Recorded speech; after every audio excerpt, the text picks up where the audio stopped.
Hello and welcome back to my YouTube channel. तो कैसे हैं आप? Hope you all are fine. तो आज के इस वीडियो में कुछ इम्पोर्टेंट एमसीक्यूज रहेंगे। ये एक मॉक टेस्ट रहेगा, नियरली 50 एमसीक्यूज रहेंगे। तो ये बहुत ही बेनिफिशियल रहेगा आपके एग्जाम्स के लिए। तो स्टार्ट करते हैं हम। क्वेश्चन नंबर फर्स्ट यहाँ पे हमने लिया है, when was the first international day of yoga celebrated across the world.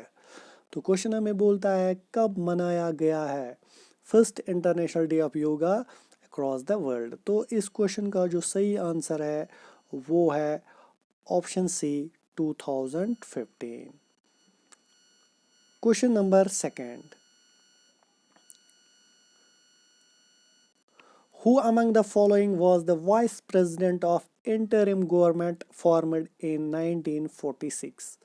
तो इस क्वेश्चन का जो सही आंसर रहेगा वो है option B, Jawaharlal Nehru. Question number 6 हम यहाँ पे देखेंगे, in which year Bharat Ratna was announced for Netaji Subhash Chandra Bose. तो किस साल में भारत रत्न दिया गया है किसको?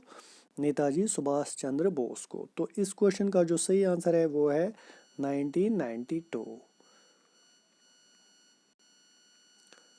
Question number 7, in which year कैलकाता became capital of British India. तो किस ईयर में कैलकाता कैपिटल बन गई किसकी? ब्रिटिश इंडिया की। तो इस क्वेश्चन का जो सही आंसर है वो है 1772। Option C is the right answer. Question number 8 भी हम यही देखते हैं, who among the following English officer was related to first Anglo Mysore war. तो इनमें से कौन सा इंग्लिश ऑफिसर जो किसके साथ रिलेट था? फर्स्ट एंग्लो मैसूर वार के साथ। तो इस क्वेश्चन का जो सही आंसर है वो है colonial Smith. Option A is the right answer. Question number 9, which of the following is India's largest salt producing state. तो इंडिया की सबसे ज़्यादा साल्ट प्रोड्यूसिंग स्टेट कौन सी है? तो इस क्वेश्चन का जो सही आंसर है वो है ऑप्शन बी, गुजरात। तो यहाँ पे हम क्वेश्चन नंबर 10 भी देखेंगे, Almatti dam is on which of the following rivers. Almatti dam किस रिवर पे है? तो इस क्वेश्चन का जो सही आंसर है वो है Krishna. Option A is the right answer. Question number 11, India's largest petrochemical complex is located at. तो इस क्वेश्चन का जो सही आंसर है वो है गुजरात। तो इंडिया का जो सबसे लार्जेस्ट पेट्रो कॉम्प्लेक्स है वो है कहाँ पे लोकेटेड? गुजरात में। Question number 12, the following two states are largest producers of coal in India. तो इनमें से हमें बोलना है कौन सी वो दो स्टेट्स है जो सबसे जहाँ पे ज़्यादा प्रोड्यूस किया जाता है किसको? कोल को। तो वो है option A, Jharkhand and Chhattisgarh. Question number 13, which article protects a person's right to travel abroad under Indian Constitution। तो ये क्वेश्चन पॉलिटी से है, वेरी इंपॉर्टेंट क्वेश्चन है ये। तो इस क्वेश्चन का अगर आप देखोगे सही आंसर है वो है article 21 protects a person's right to travel abroad under Indian constitution. तो क्वेश्चन नंबर 14 हम देखेंगे यहाँ पे, how many members of Rajya Sabha are nominated by president of India. तो कितने मेंबर्स है जिनको नॉमिनेट करता है प्रेसिडेंट कहाँ पे? राज्यसभा में। तो इस क्वेश्चन का जो सही आंसर है वो है option C, 12। Question number 15, economic and social planning comes under which of the following. Sorry, तो ये क्वेश्चन है यहाँ पे आप देख सकते हो, economic and social planning comes under which of the following. तो ये किस लिस्ट में आती है इकोनॉमिक और सोशल प्लानिंग? तो ये आती है किस में? कंकरेंट लिस्ट में। Concurrent list. Option C is the right answer. Question number 16, which of the following articles deals with citizenship at the time of commencement of the constitution। तो question number 16 very important question रहेगा as per polity point of view से। इस question का जो सही answer है वो है article 5। Article 5 deals with the citizenship at the time of commencement of the constitution.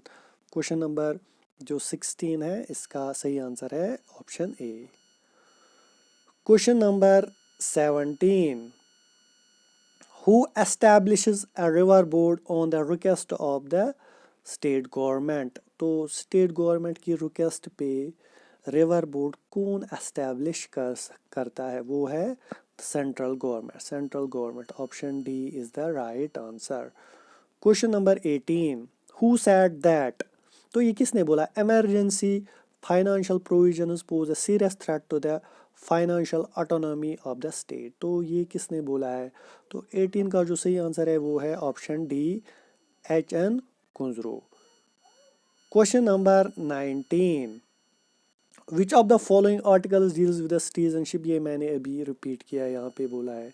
Question number 20, who can appoint a commission to report on the administration of the scheduled areas and the welfare of the scheduled tribes in the states. तो इस question का जो सही answer है वो है option B, president. तो president appoint कर सकती है commission regarding scheduled areas and scheduled tribes. Question number 21st, which of the following is not a primary greenhouse gas found in the earth's atmosphere। तो इनमें से कौन सा प्राइमरी ग्रीन हाउस गैस नहीं है, जो फाउंड कहाँ पे होता है, जो यानी कि हमें बोलना है इनमें से कौन सा प्राइमरी ग्रीन हाउस गैस नहीं है। तो इस क्वेश्चन का जो सही आंसर है वो है option D, nitrogen oxides. Nitrogen oxides.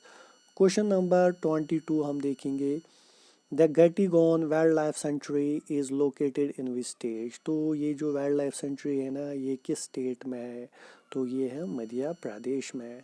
तो यहाँ पे हम और एक क्वेश्चन देखेंगे, the Daroji sloth bear sanctuary is located in which sanctuary, in which state. तो ये कहाँ पे है, ये दारोजी sloth bear century.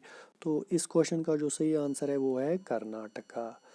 Question number 24, which among the following World Heritage Sites of India is owned by two states। तो इनमें से कौन सी वर्ल्ड हेरिटेज साइट है जो क्या ओन करती है, दो स्टेट्स ओन करती है। तो इस क्वेश्चन का जो सही आंसर रहेगा वो है ऑप्शन डी, कालका शिमला रेलवे स्टेशन, इसको ओन करते हैं दो states. Question number 25, what is the current number of members of group of like-minded mega diverse countries। तो हमें क्वेश्चन बोलता है कितने करंट मेंबर्स है किसके, like minded mega diverse countries के। तो इस क्वेश्चन का जो सही आंसर है वो है option C, 20। Question number 26, which of the following environmentalist first gave the concept of biodiversity hotspots। तो hotspots किसका कॉन्सेप्ट है, किस environmentalist का ये कॉन्सेप्ट है।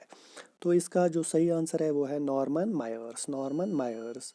Question number 27, in which of the following types of interaction there is no net benefit or harm to either species। तो कौन सी interaction है जहाँ पे किसी को ना बेनिफिट मिलता है और ना किसी को नुकसान मिलता है, तो इसको हम बोलते हैं neutralism. Neutralism. Question number 28, trophic levels in the food chain is formed by. Trophic level कैसे बनती है किसमें, फूड चेन में। तो इस क्वेश्चन का जो सही आंसर है वो बनेगा ऑप्शन डी, ये सारे आते हैं उसमें। Question number 29, which country is the world's largest emitter of anthropogenic sulfur dioxide according to latest report by environmental NGO Greenpeace। तो वर्ल्ड लार्जेस्ट एमिटर कौन है, कौन सा है सल्फर डाइऑक्साइड का, मगर कौन सा होना चाहिए, एंथ्रोपोजेनिक। तो इस क्वेश्चन का जो सही आंसर है 29 का वो है ऑप्शन बी, इंडिया। तो ये याद रखना चाहिए ज़रूरी एग्जाम पॉइंट ऑफ व्यू से।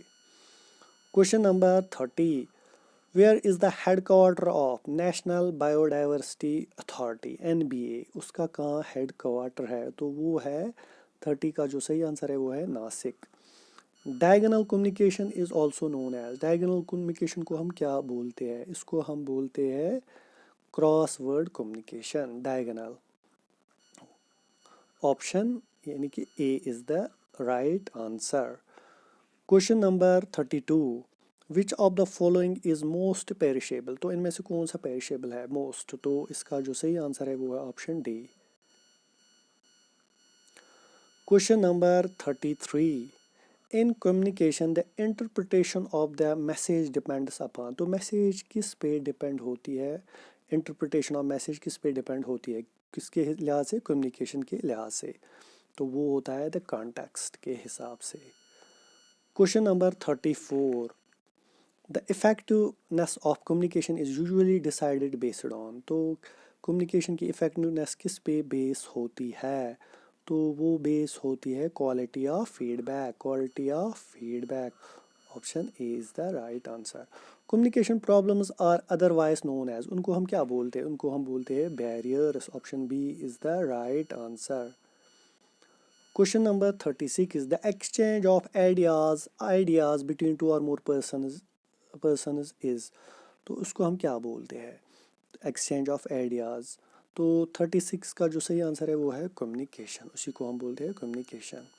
37, interaction inside a classroom should generate, तो अगर हम क्लासरूम में इंटरेक्शन करेंगे ना तो वो क्या जनरेट करना चाहिए, तो वो जनरेट करना चाहिए आइडियाज़ को। 37 का सी है right answer. Question number 38, effective communication is essentially है, इफेक्टिव कम्युनिकेशन क्या होती है, वो वन वे प्रोसेस होती है, टू वे होती है, थ्री वे होती है, या बोथ है one way and two way process, तो इस क्वेश्चन का जो सही आंसर है वो है option B. Question number 38, which of these are to be avoided in any style of writing, जब आप राइटिंग करते हो ना तो आपको क्या अवॉइड करना चाहिए इनमें से, तो ये इस क्वेश्चन का जो सही आंसर रहेगा वो है dishonesty. Question number 40, dedication is to a particular work is called, तो डेडिकेशन अगर हम किसी काम के लिए रखेंगे ना तो इसको हम क्या बोलते हैं, तो इसको हम बोलते हैं commitment, commitment, option B is the right answer. Question number 41, which of the following is an example of nonsense mutation, तो इनमें से कौन सी एग्जाम्पल है किसकी, नॉन सेंस म्यूटेशन की, तो 41 का जो सेकंड सही आंसर है वो है cystic fibrosis, option B is the right answer. Question number 42, which are the two what are the two main technologies that enabled the birth of modern biotechnology, तो इसका जो सही आंसर है वो है option D.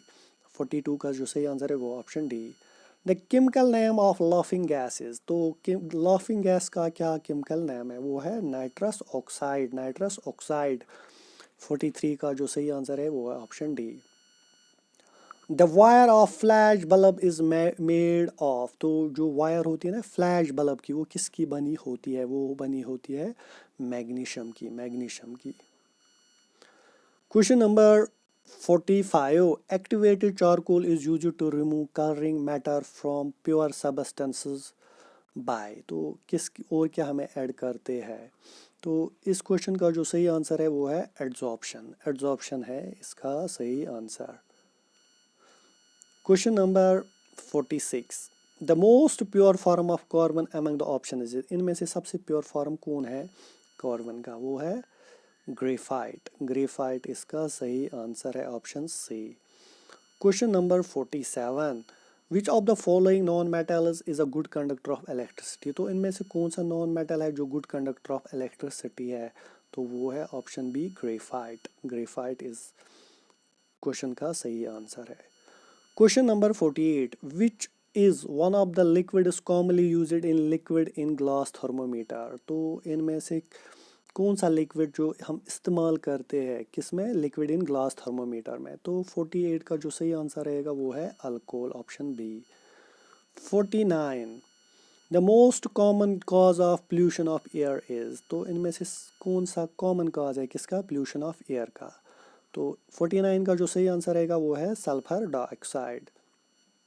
Last question of the session, which is not an anaesthetic agent in surgical operation. तो इनमें से कौन सा एनेस्थेटिक एजेंट नहीं है, किसके लिए? सर्जिकल ऑपरेशन के लिए। तो इस क्वेश्चन का जो सही आंसर रहेगा वो है एसीटोन। तो ये थे कुछ इम्पोर्टेंट एमसीक्यूज। तो डिफरेंट सेक्शन से लिए मैंने ये। और अगर आपको पीडीएफ चाहिए, आपको मेरी Telegram channel the Jhelum academy join करनी है, वहाँ से आपको इसकी पीडीएफ मिलेगी विद आंसर्स। और आप लोगों से रिक्वेस्ट है, चैनल को शेयर और सब्सक्राइब कीजिए। Thank you all.